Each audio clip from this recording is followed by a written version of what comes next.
everyone, and welcome to Tuesdays with the Teacher, the segment where you get a little sneak peek into the personality and the amazing people behind my St. Louis-based music studio, Gabrielle Studio of Music.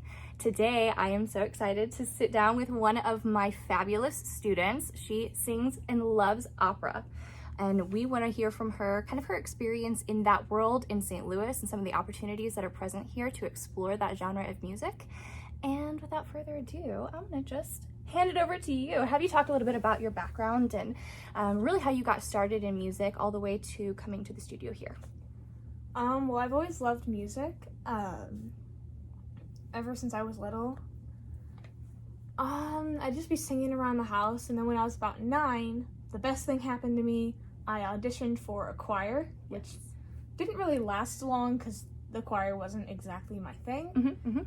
But, you know, I was a little 9-year-old who auditioned for this high school choir and actually made it into it. Nice. That was where I'm like, okay, I'm actually pretty good, and I can do something with my voice other than, you know, squeak around the house. And how many siblings do you have? I have 9 siblings. So she's got a built-in audience. It's, you know, I'm a little jealous because then you get to perform in front of everyone, and I don't have that here, so. Yes, but then they mock you, or not mock you, but mimic you. Okay, because, you know, Yes. they want to be like you. Especially the little one. That's adorable when you tell me some of those stories. That's amazing. Yeah, he'll just walk around the house. I'm assuming, like, in his mind, that's what he thinks you look like. It's the best. They're all adorable. But, okay, so from 9, where did you go from there? From there, I would just, like, sing along with my piano pieces that I'd be playing at the time. After that choir, I just did some in and out through middle school. And then when I was 13, my mom came up to me. She's like, hey, I found a voice teacher for you. We're going to start doing this, and we're going to go and we're going to meet her. So she was forced into it, basically what she Yeah. said. I was very shy and didn't want to do anything, but I love to sing, so I'm like, okay, I'll do this. I get there, and I'm like, okay, Gabrielle's amazing. Oh, she wasn't terrified of me. That's a good thing. I'm semi-normal. Okay. Got through that. I had no clue what I wanted to sing. Yeah. You were kind of excited about that because you're like, I can do whatever I want. Oh, I know. This is a very dangerous place to be. But you already kind of had a little bit of an inkling that you liked some of that classic style because you even came to me and started with that type of voice. And I'm assuming with the type of choir that you sang in too, that was not a foreign concept to you. I mean, it was a little middle school choir, so we did a lot of different things, not a lot of classical. Okay. We did like one or Were you in two. church choir at the time? No. Okay. I didn't do any kind of church choir until shortly after I started taking lessons with you. Okay. Well, then never mind. Yeah. I was wrong. I didn't even know. I'm learning things too. This is exciting. Okay. So kind of explain the process of figuring out that you liked that style of music. Well, when I started out working with you, we started out with art pieces because that's what you thought fit best with my voice. And I thought those were fun. I'm like, it's difficult, but because it was difficult, it's like, I can do the difficult stuff. That's when I was starting to learn, like, I can do some of these harder things. And I just fell in love with doing that. And then I think the first opera piece we did was Art is Calling for Me. Yeah. I fell in love immediately. It was... It's a tough one, too. And then, like, just seeing... Because I still have that picture from the very first time that we did a foreign language piece together where you were, like, cross-eyed looking at the music. That was our German piece. So, like, I had done Italian with you, and I knew some Latin from school. But you give me this German piece. Oh, goodness. It was easy. It was supposed to be easy. And the thing is, like, she's always come in and learned things super fast. So it was a challenge for me to keep up with how quickly that she was learning things. And I knew that she was kind of latching on to that style. And so I was like, okay, I can give her something more. I can give her another foreign language piece that's a little bit harder. And I mean, despite the fact that it was difficult, you got it down. And you did it really well. Was it Lachen und Weinen? Lachen und Weinen, yes. Still one of my favorite pieces, but... when I look back at, like, learning that, man, it drove me insane. Yes. Oh, yeah, I remember. And we had to come up with, like, several hilarious little phrases to remember the German. That's the best part, too, is, like, the behind the scenes and, like, the backstory. So whenever you sing some of it, I'm just, like, over here laughing silently, and no one else knows what we're laughing about. It's, like, inside joke. Okay, so from there, how did your love for classical continue to grow? So I had started doing spring training at Opera Theater St. Louis. Mm-hmm. And that was very opera-based, I guess, because, it's Opera Theater St. Louis. Who knew? So what we did is we had, 1 week to learn a song with the voice teacher you were given for the week. Mm-hmm. And then with the whole class, you'd be learning an opera scene. Mm-hmm. That was so much fun, getting to act that out, getting to sing it out. I think my first year I was just chorus, but it was so much fun. Mm-hmm. I don't even know what... Oh, I did a piece from Marriage of Figaro in Italian my first year. Yep. I was so sick. Yeah. I was so I feel like sick. for the majority of auditions that you've gone on, you've, gotten sick. I always get sick. So it's her, can I say good luck charm? And, fortune The charm, ones I get sick are usually the ones I have the most fun with, though. Seriously, it's true, and you do really well. So maybe that's just, a little tell that it's going to work out perfectly. She's sick for this one, it's going to be great. Okay, and then how many, I guess, seasons have you done OTSL? I think I've done 3 of spring training. Mm-hmm. I was going to do this year, but then... COVID. Yep. Can I wipe that off the schedule? Sure, none of you know what we're This year talking just about. kinda, It's great. blew up. Yes. And then you also auditioned for their Young Artists in Training program. Can you Mm-hmm. kind of talk about that audition process? Well, you were supposed to have 2 pieces prepared in case they wanted to hear a second one. Mm-hmm. You'd go in with those 2. There'd be about, I want to say 5 to 8 judges in there. Mm-hmm. All of them stone-faced. Nobody will smile at you, but that's probably normal. Yeah, I mean, to some extent, I think, especially in the classic world, they seem to be a little bit more austere, for sure. Yeah, and then you have an accompanist, and you don't bring the accompanist. So Yes. that's what freaked me out the most, because I hadn't practiced with the tempo that the accompanist uses. I was so glad last year that I had the accompanist I was with before. I mean, that's pretty normal, too, whenever you do go into, a music theater audition or classical audition. It doesn't really matter the genre. They will provide the accompanist for you. So that's a totally different ballgame, because they could be playing it at a certain speed that you're not used to. Yeah. Or, they may come in with a different intro, or they may, miss one note, and maybe that was the note that you got your pitch from. And so you have to be super solid on these auditions. Yeah. And that threw me off my first time, because I chose this piece, I loved the piece, and the tempo was a little bit off in the beginning from the accompanist, which I was not prepared for. I had mainly been practicing off of you and recorded tracks. Yep.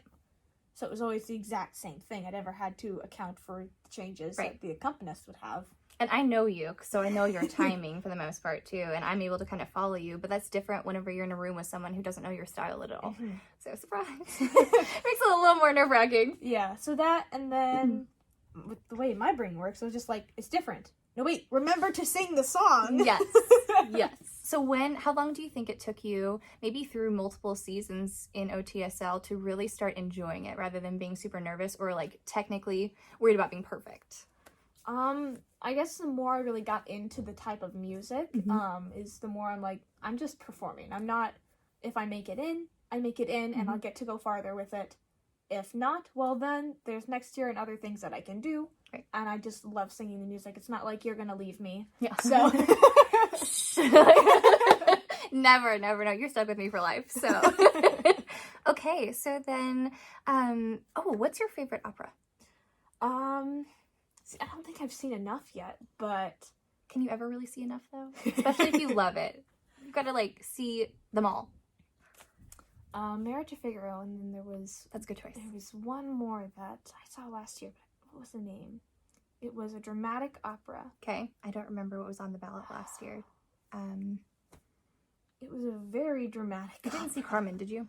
No, I didn't see Okay. Carmen. I wanted to see Carmen, though. Well... One of those. One From of the them last season of from OTSL. last season, I think it had an R, but Okay. it was an Italian name, so I can't ever remember the name. Yeah, I'm not, like I said, I don't really know the season, but mine was always the Mikado. I like the opera comique. Something that's really lighthearted, that you still have a clear idea of what they're saying in a foreign language. And that's kind of what I wanted to talk about too, the technicality of opera and some of the things that if you could tell somebody who's never experienced opera, something that you would want them to know about it, what would it be? It's not completely as ridiculous as the media makes it to be. Yeah. It's not always, big horns and right. Everything is over dramatized, but it's done in a very specific way. Mm-hmm. I guess you could say just like a musical with a classical background or classical score, I guess you could say. It still is very theatrical. Yeah. It can be very humorous. It can be very dramatic. It has this whole wide range of what it is. It's not just a bunch of high notes that are meant to hurt your ears. And break glass. I always wanted to do that. It's like, that's my one goal in life. I just want to break like a window or just a tiny cup. Just a tiny little cup.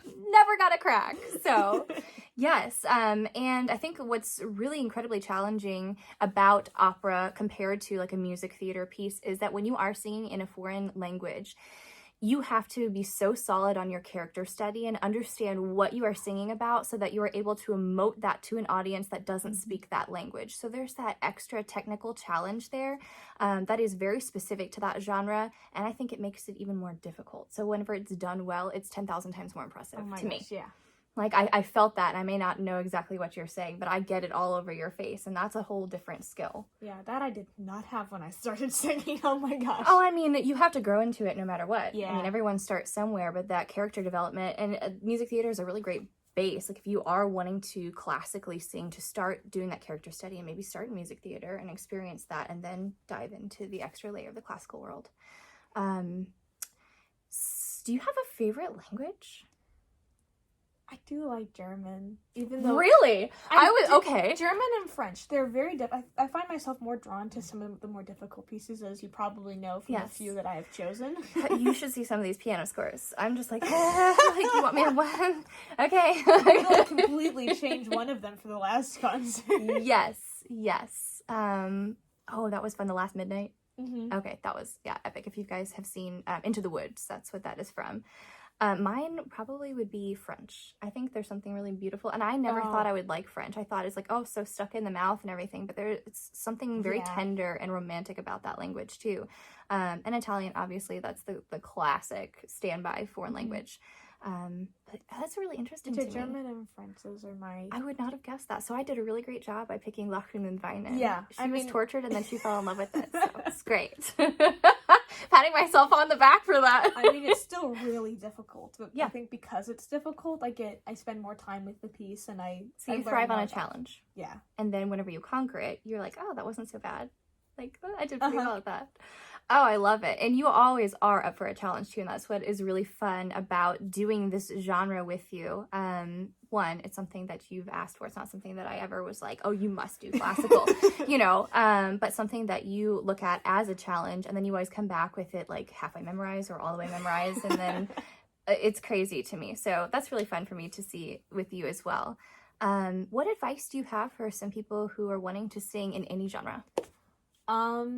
If you've got stage fright, that it will get better. You just need to love your music. Mm-hmm. When I started, I just had this I was always shy. I was terrified. I'd get up on the stage and then I'd squeak. I don't know if you remember some of those notes, they would just squeak. See, okay, to me, because I've had that history of training with you, like, I didn't hear certain things in the way that I think you heard and judged yourself. So I wasn't like, oh my goodness, she didn't hit that note. Like, no, it's never like that at all. Yeah, it's never really as bad as you think when you're up there. Mm-hmm. And the best thing to remember when you're up there is, unless you're in front of a bunch of judges, and even when you are, just think the audience doesn't have a clue what is proper singing, and they don't have a clue what the story is if you're doing a foreign language. So you could literally go and sing a big dramatic German piece, and you could be comedic about it. They wouldn't have a clue. It's just... It takes a lot of pressure off. Yeah, if you just know that they're not all judging you, you're there to have fun and perform. Right. I still get nervous, but now that I think about it like that, it's just like, I'm here to show off what I can do, what I've learned. Yeah.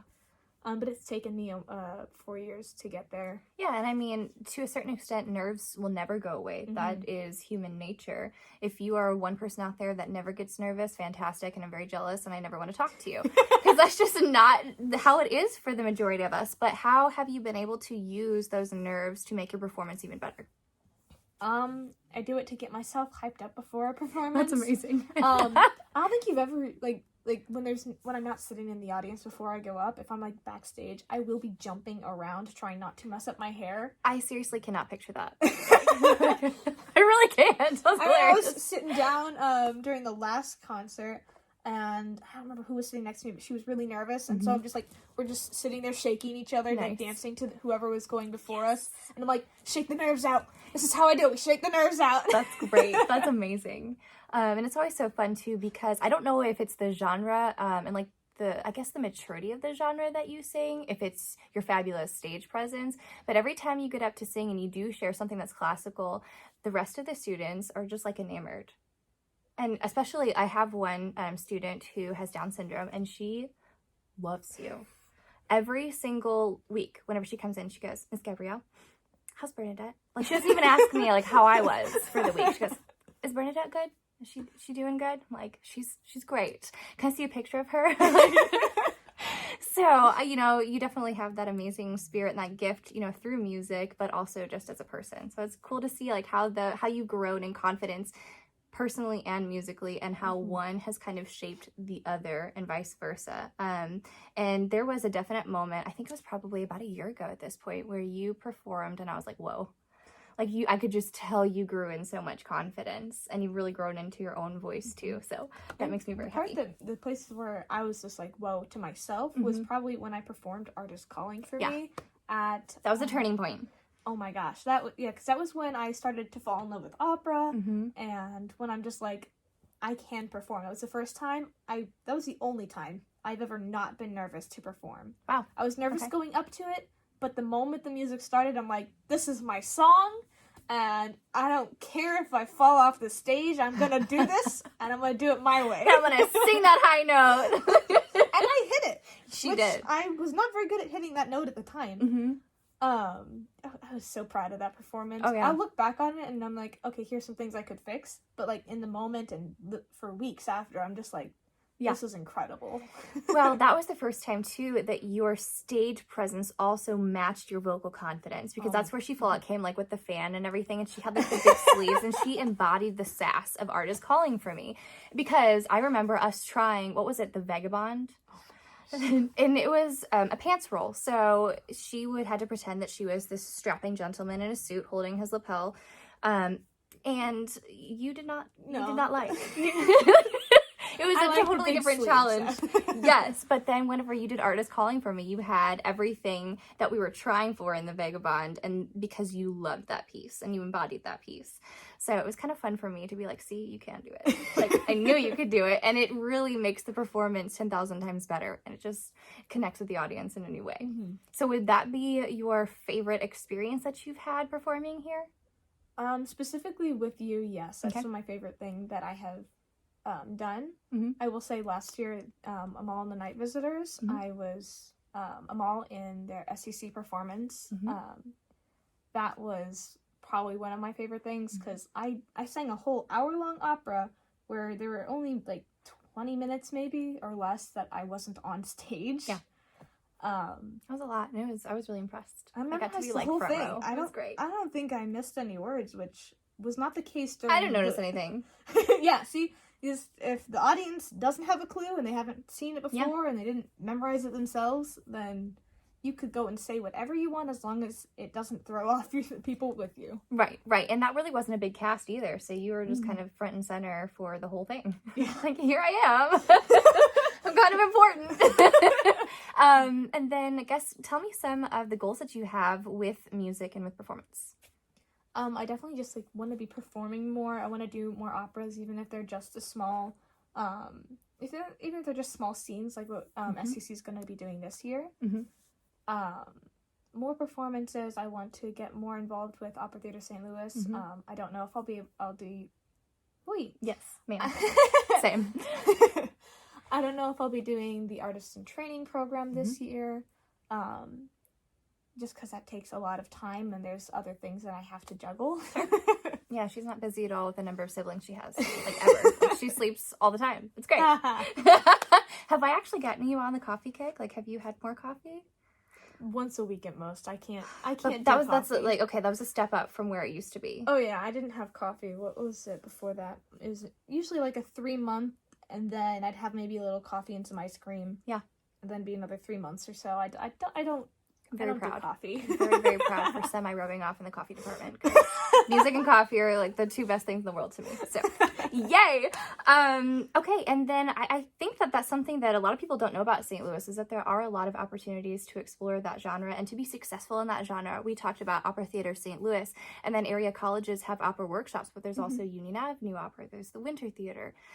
So if you are interested in doing classical in St. Louis, definitely check out those opera houses because they do have open calls and auditions, and even for audition experience, and even just for their, is it week-long or 2-week-long camps? It's 1 week. Okay. Yeah. And they've usually got 2 weeks, so I'll do them both. Yeah, absolutely. Those are fantastic opportunities that are very professional, and they also look incredible on a resume. So I would highly encourage you to check them out. Do you have like a favorite experience from OTSL? I have to say, last year's scene that we did, it was from Orpheus in the Underworld. Oh, it was awesome. It was so good. I think I was Juno. Yeah, I was pretty much just the angry wife. Which, if you know her, that is not her at all. So she's like the sweetest, kindest person ever. Yes, and that's what's fun too. You know, that dramatic character. And you had what, a week to put that all together? I had 1 week, and it was a 12-minute opera scene. And we're not talking just standing there singing. We're talking about a staged scene. A staged scene, yeah. And so, being a soprano, we sing a lot more than, say, the basses or the tenors would do. Yeah, of course. Just because more people will, you know, put opera with these high notes that everybody does. That's true. So, I was doing the solo part, and I was a soprano, so we already had a big chunk of it. Nobody's supposed to be singing the whole thing through. But then they split up a few of the other solos that they didn't want to give to one person. And so, like, half the sopranos would get it. And I just happened to be standing on that half of the room every time they split it.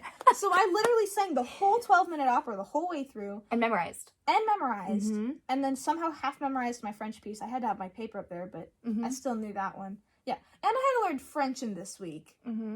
French is not easy. And no, none of the languages are. Yeah, and I only think I'd done maybe 2 French pieces before this, so like I had no experience with French. Yes. 1 week. Yes. And a 12-minute opera scene. Yeah, you know, it's a big deal. They take it very seriously. It's actually through Webster University, and a lot of it, too, is meant to vet for potential people to sing for the Opera Theater of St. Louis. And so it is high caliber. You have to be very dedicated to be part of this camp and to enjoy it, I think. I mean, you should be a serious artist if you're looking to do something like that. Okay, so I guess the last question that I will ask is, what, if anything, have you learned about yourself through kind of discovering more confidence about your voice? Well, I've learned I'm definitely a fast learner. Didn't know that about myself before. Really? Nope. I mean, okay, just for a second, to derail. I've seen your calendar. Like, every single day has multiple things in it, so you're very adaptable. Like, how did you not know that you were a quick learner? See, my calendar filled up, like, within the past year and a half. Okay. That's when it got crazy. But before I was singing with you, I was 13. Like, I didn't like school. I wasn't good at it because I didn't apply myself to it. Especially within this last year, I've learned, okay, if I actually apply myself, or if I make myself love it, then I can do it really quickly. Like, I can learn a 12-minute opera scene in 1 week, along with half learning a French piece. Right. Like, that definitely is just, like, I can do more than I give myself credit for. Yeah. Oh, that's awesome. I love that. That's really cool. Yeah, I mean, again, I've seen so much change and growth in you too. So from my end, it's always a little bit different. I don't know if there was a specific moment that you can point to where you had that confidence, or where you decided to have that confidence. Is there anything that shifted in your mind? For me. Is it? Okay. Yeah, that one performance probably just, like, turned myself around. I was, like, iffy with music. I'm like, I never thought it'd be something that I'd want to pursue my whole life. But that moment, I'm just like, this is what I want to do. This is so much fun. Yeah, and then that's also, you know, fell in love with opera, fell in love with just singing and performing in general. And this was a time when I was still, like, I had huge stage fright. Like, I hated being on a stage, and now I'm just like, give me the biggest stage you can find. I don't like the tiny stages. Yeah, ain't got time for that anymore. I've moved past that. Okay, well then, is there anything else that you wanted to add, musically, advice-wise, or anything you can think of? Just when you find something that you love to sing, go with it. And then once you've learned how to do that, still expand into those other ones. Don't make yourself only into the one spot. Like, I've been doing opera for a while, and then I'm like, okay, I've been doing this, but I know there's other genres out there, and if I only do this, well, that's not going to help me in the future. Right. So now I'm like, Gabrielle, I need to learn something else as well. You can tell she's very excited about that, too. I mean, we tried some music theater, too. I don't think we've really ventured into the pop world yet. Yeah. I know it's not something that you're about, so, and I get that, and I hear that. But yeah, we'll definitely be expanding some of that, and it'll be cool to see how you use that classical background, to further the other genres as well. So, I don't know, maybe we get some jazz going or something. That would be kind of cool. Some Ella Fitzgerald, I think. Oh, yeah. She's looking to do a duet with Vinny, who is the oldest student in my studio as well, and I think that could be potentially really cool. Also, she is in the process of starting her very own YouTube channel. If I get her permission, I will link it in the description box below. I know it doesn't have much content on it at the moment, but it would be great for everybody to go and support her as she starts that channel. So if she says yes, it'll be in the description box below. If not, oh well, don't blame me. I tried. But thank you so much for sitting down and kind of talking to me. It's cool to ask the questions that I think I know the answer to, but then I really don't, and get to know you a little bit better. Probably weren't expecting that German there. I really wasn't. Some of these questions was like, whoa, wow, I had no idea, but that's cool. And I didn't really know that shift in you happened, I guess, later mentally for you than I thought it did, than visually. So you put on that confidence a lot sooner than you actually felt it, which I think is really cool too. Yes, but we want you to sing with us, so definitely go check out GabrielleStudioofMusic.com if you are interested in learning about musical opportunities and being successful in a variety of genres. Check it out. Become part of the studio family, meet Bernadette in person, and maybe do a duet with her. I don't know, that'd be kind of cool. I'm down for it. Yes! All right, well, without further ado, that's a wrap, and we will see you next Tuesday. Bye! Bye!